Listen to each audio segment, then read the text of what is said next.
Contrasting characters in pea plant. या वाटाण्याच्या प्लांटमध्ये 7 पेअर्स ऑफ कॉन्ट्रास्टिंग कॅरेक्टर आहेत असं आपण यापूर्वी म्हटलेलं आहे. मग या कॉन्ट्रास्टिंग कॅरेक्टर कोणत्या आहेत याचा डेटा आपल्याकडे असल्याशिवाय आपल्याला पुढचे क्रॉस करता येणार नाही. त्यामुळे हे व्यवस्थित लक्षात असू द्या. फर्स्ट कॅरेक्टर हाइट और लेंथ ऑफ स्टेम.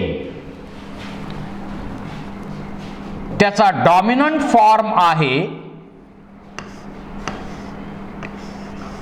टॉल आणि रेसेसिव्ह फॉर्म आहे डॉर्फ किंवा त्याला शॉर्ट असंही आपण म्हणू शकतो.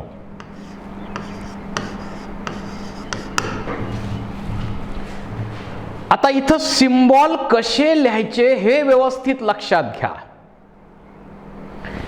जी डॉमिनंट कॅरेक्टर असते त्या कॅरेक्टरचं कॅपिटल लेटर, त्याचं कॅपिटल लेटर इथं सिम्बॉल घ्यायचं, कॅपिटल टी कॅपिटल टी, आणि याचाच स्मॉल लेटर जे आहे ते इकडं घ्यायचं आहे रेसेसिव्ह साठी. त्याचंच रेसेसिव्ह साठी स्मॉल लेटर आपण घ्यायचं आहे. Then second character position of flower.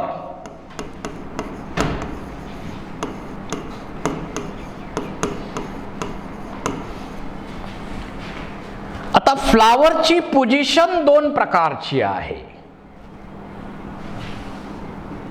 काही प्लांट मध्ये फ्लावर जे आहेत, काही या पी प्लांट मध्ये फ्लावर्स असे ॲक्सिसला आहेत, त्याला आपण म्हणतो ॲक्झियल फ्लावर्ड प्लांट. आणि काही पी प्लांट मध्ये फ्लावर असे टर्मिनल साइडला आहेत. म्हणजे ॲक्झियल फ्लावर्ड व्हरायटी आणि टर्मिनल फ्लावर्ड व्हरायटी अशा 2 टाईपच्या व्हरायटीज यामध्ये आपल्याला पाहायला मिळतील.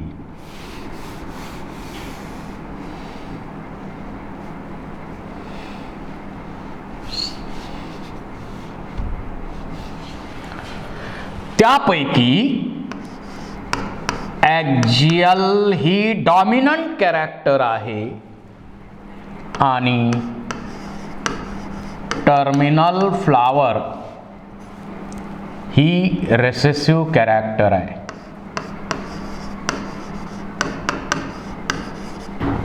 आता सिम्बॉल काय येईल याला?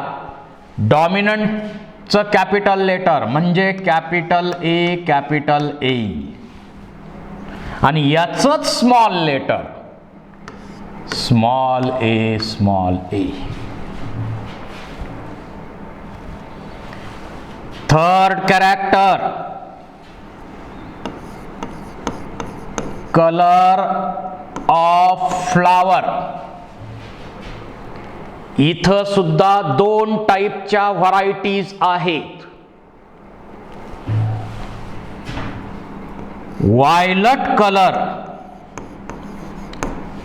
असलेल्या कलर्ड व्हरायटीज आणि व्हाईट फ्लावर असलेल्या व्हरायटीज.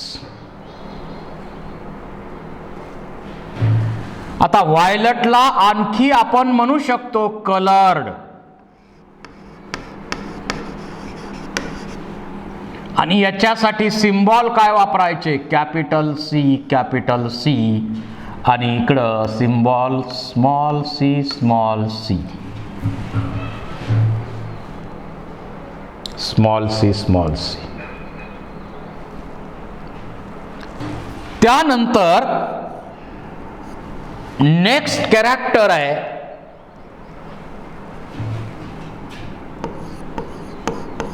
कलर ऑफ सीड किंवा कॉटिलिडॉन्स, त्यांचा कलर. यामध्ये सुद्धा 2 टाईपच्या व्हरायटीज आहेत. यामध्ये सुद्धा 2 टाईपच्या व्हरायटीज आहेत.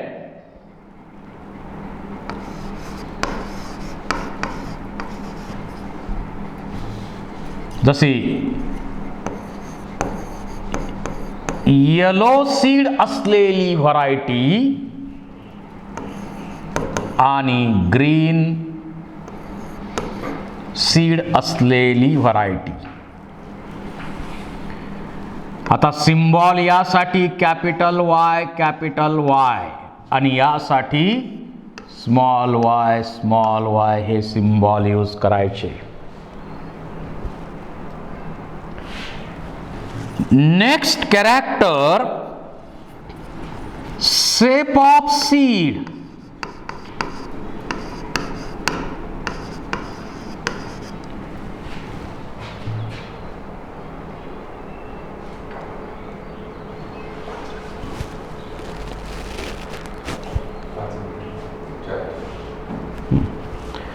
Shape of seed.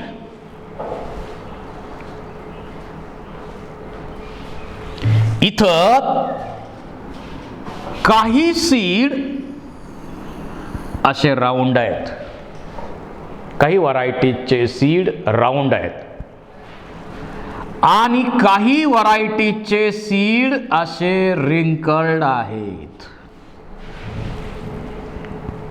Round seeded आणि रिंकल्ड सीडेड अशा 2 व्हरायटीज इथं आहेत.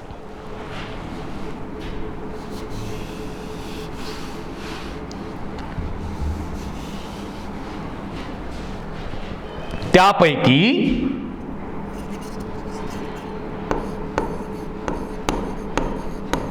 राऊंड डॉमिनंट आहे, त्याचे सिम्बॉल कॅपिटल आर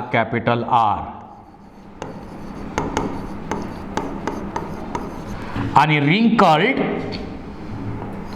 रेसेसिव्ह आहे, स्मॉल आर.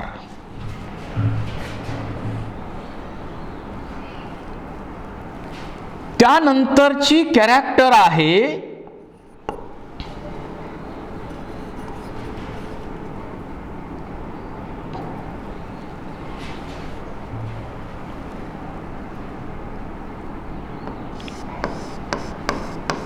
कलर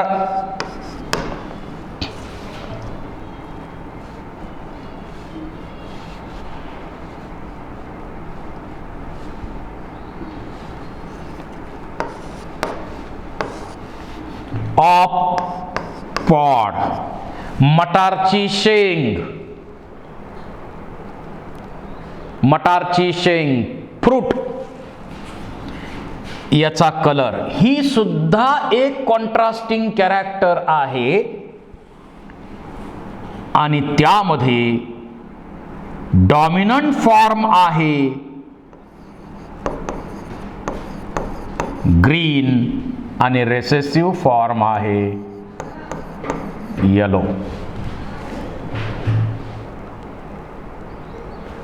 त्यापैकी ग्रीन डॉमिनंट आहे, येलो रेसेसिव्ह आहे. सिम्बॉल काय यूज करायचे? कॅपिटल जी आणि इकडं स्मॉल जी. आणि लास्ट कॉन्ट्रास्टिंग कॅरेक्टर यामध्ये आहे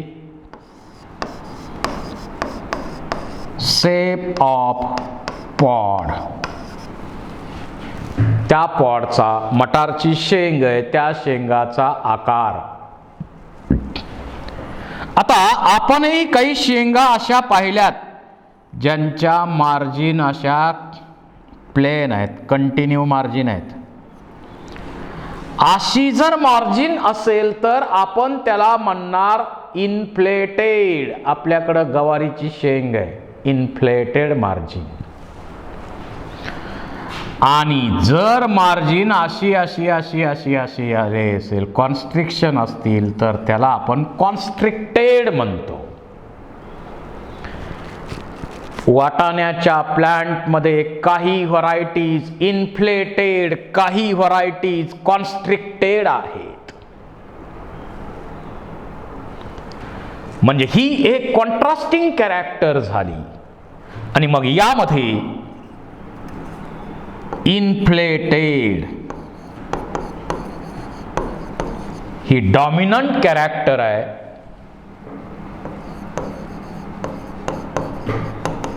आणि कॉन्स्ट्रिक्टेड ही रेसेसिव्ह कॅरेक्टर आहे. याचे सिम्बॉल आहेत कॅपिटल आय, कॅपिटल आय, आणि याचे सिम्बॉल इकडं small I, small I.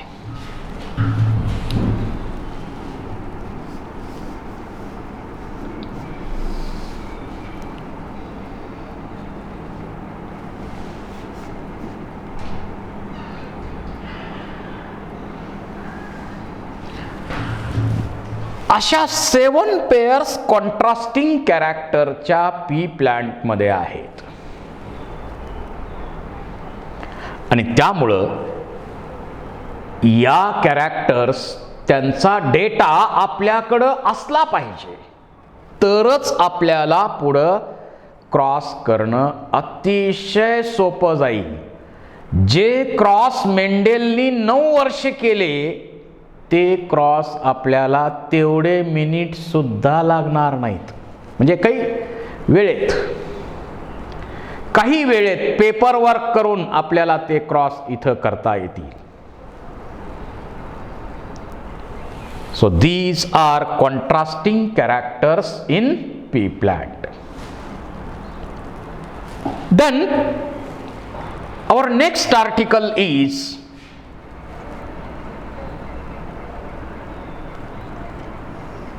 law of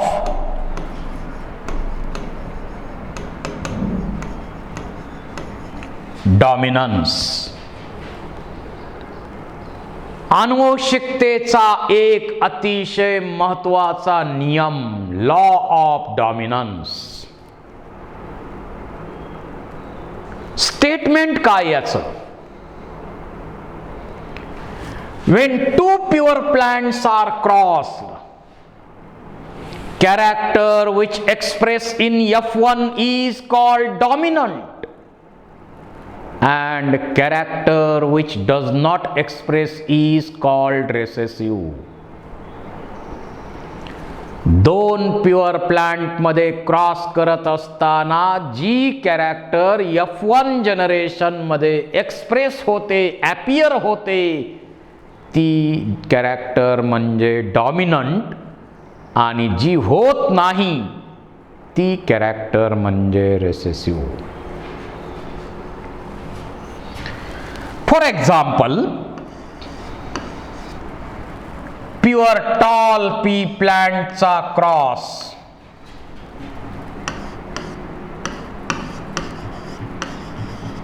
dwarf pea plant बरोबर केला. प्युअर टॉल पी प्लांटचा cross pure dwarf pea plant बरोबर केला. या कॅरेक्टर कोणत्या आहेत? याला फिनोटाइप म्हणायचं.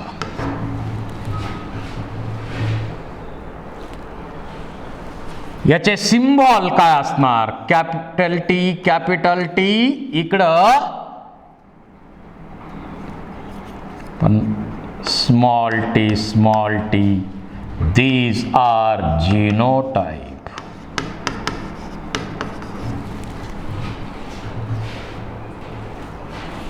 आता दोन्ही सारखे फॅक्टर, सारखे जीन असल्यामुळं इथं सर्व गॅमेट मध्ये कॅपिटल टी हा जीन असेल. So all gametes containing capital T gene only. Here all gametes containing small t gene only.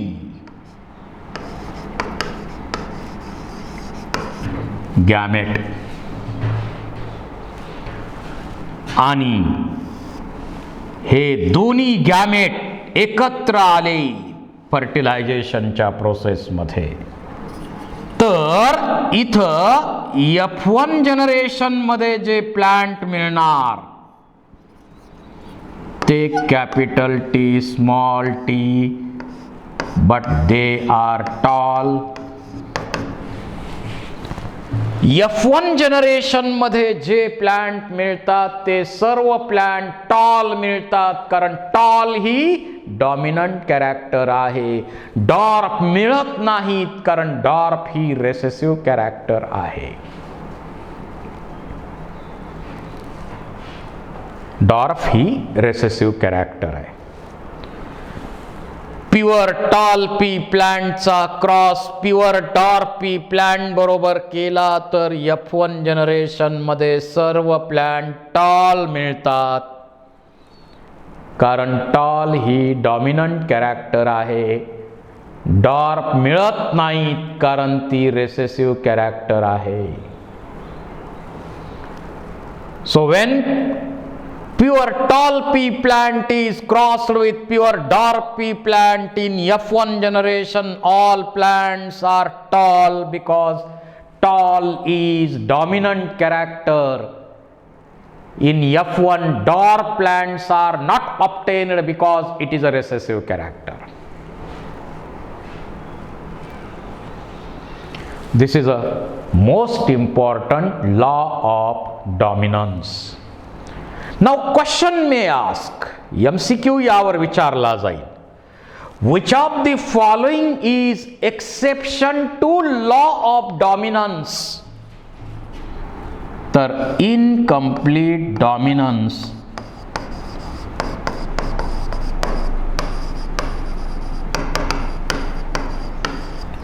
is an exception to law of dominance.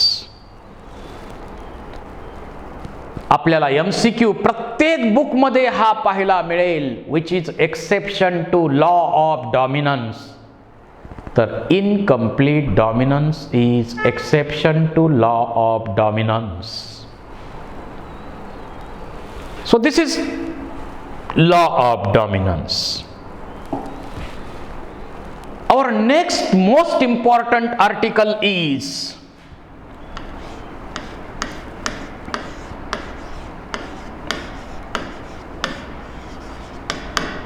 Monohybrid ratio.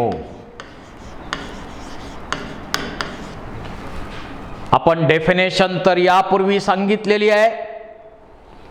In crossing of two pure plants, if one contrasting character considered at a time, it is called as monohybrid cross, and ratio obtained in F2 generation is monohybrid ratio. दोन pure plant मध्ये cross करत असताना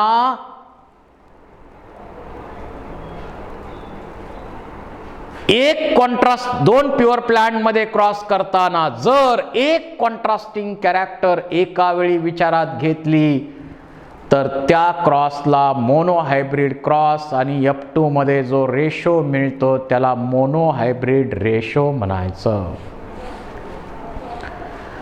आणि law of dominance आणि law of segregation of character हे दोन्ही law monohybrid ratio वरून तयार केलेले आहेत. कोणकोणते law? Law of dominance and law of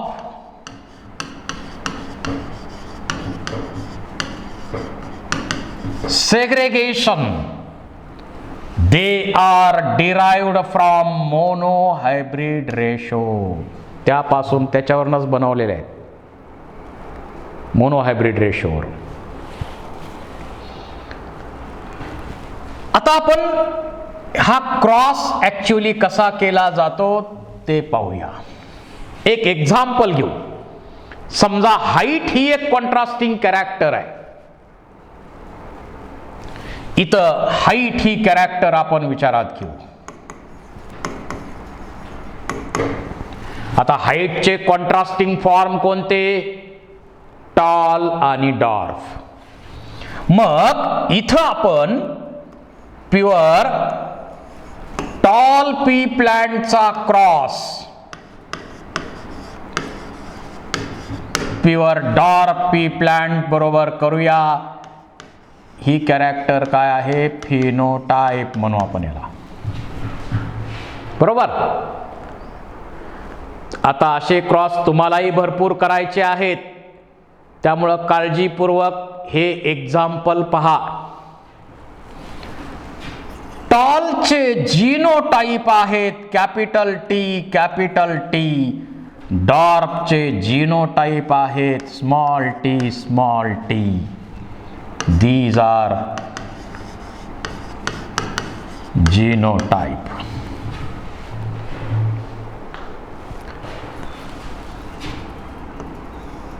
दोन्ही सारखे जीन असल्यामुळं सर्व गॅमेट मध्ये कॅपिटल टी हा जीन असेल. इकडे दोन्ही सारखे असल्यामुळं all gametes containing small T gene. These are gametes. हे गॅमेट्स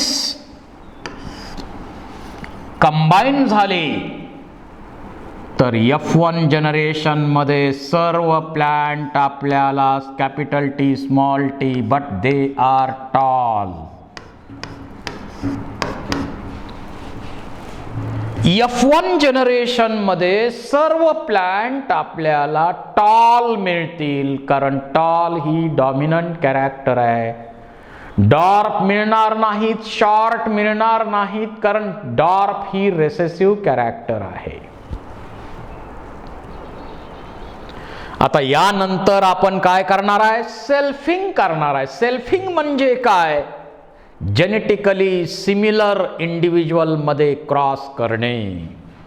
म्हणजे इथं आपण capital T small T into capital T small T याला आपण म्हणूया सेल्फिंग. याला आपण सेल्फिंग म्हणू.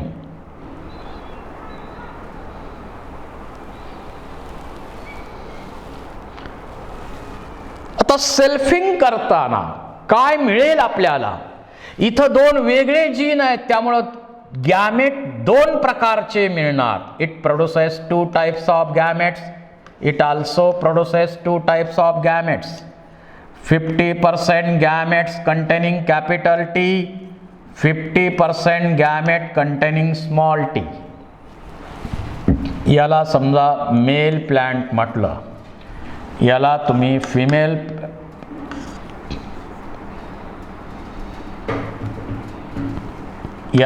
फिमेल प्लांट म्हटलं.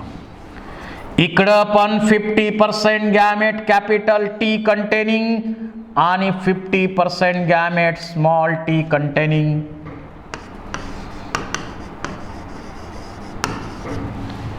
हे झाले गॅमेट्स.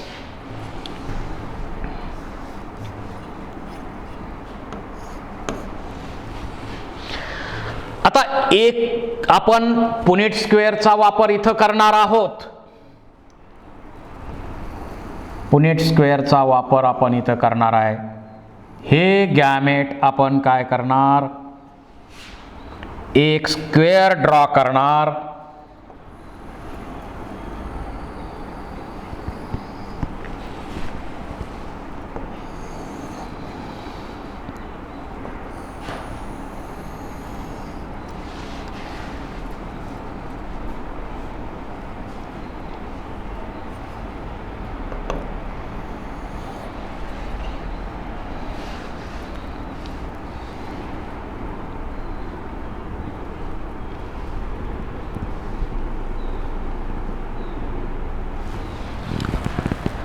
एका प्लांटचे गॅमेट या दिशेनं घेतणार मानून आपण. समजा मेलचे गॅमेट या दिशेनं capital T small t. Female पॅरेंटचे गॅमेट समजा या दिशेनं मांडून घेतले,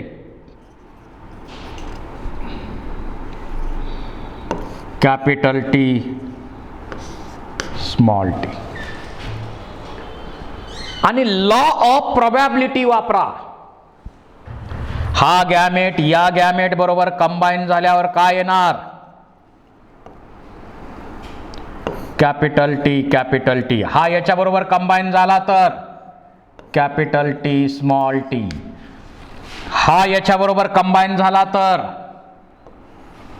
कॅपिटल टी स्मॉल टी. आणि हा याच्या बरोबर कंबाईन झाला तर small T.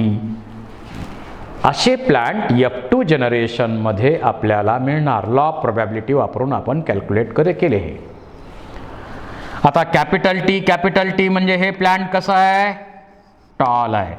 Capital T small T म्हणजे हे सुद्धा हायब्रिड का असेना पण टॉलच आहे. हे सुद्धा हायब्रिड का असेना पण टॉल आहे. आणि स्मॉल टी हे प्लांट कसं आहे? डॉर्फ आहे. तर अशा प्रकारचं आपल्याला मिळालं F2 जनरेशन. F2 जनरेशन असं आपल्याला मिळतंय. आता इथं जे मिळालेले प्लांट आहेत त्याच्यावरनं मोनोहायब्रिड रेशो कॅल्क्युलेट करायचा आहे. फिनोटिपिक रेशो यावरून आपण लिहूया.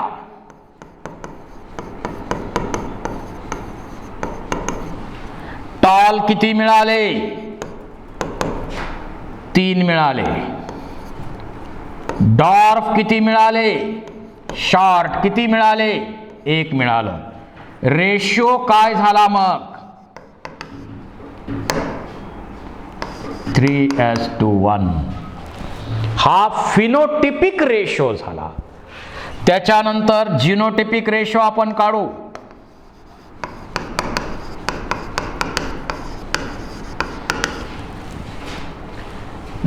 त्या टॉल मध्ये प्युअर टॉल किती आहेत?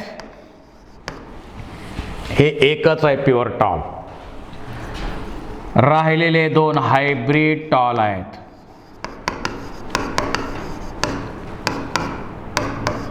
आणि डॉर्फ रेसेसिव्ह कॅरेक्टर असली तर प्युअरच असते ती, कधीच हायब्रिड नसते रेसेसिव्ह कॅरेक्टर. Pure dwarf 1. म्हणजे रेशो काय मिळाला? 1:2, 2:1. हा झाला मोनोहायब्रिड जिनोटिपिक रेशो. तर असे एक्झाम्पल तुम्हाला आता सोडवता येतील. ज्या 7 कॉन्ट्रास्टिंग कॅरेक्टर्स आपण सांगितलेले आहेत त्याच्याप्रमाणे तुम्ही एक्झाम्पल सॉल्व करा. एक एक्झाम्पल मी इथं सॉल्व करून दिलेलं आहे. बाकीचे एक्झाम्पल आता तुम्ही सॉल्व करा. So this is about monohybrid ratio. Thank you very much.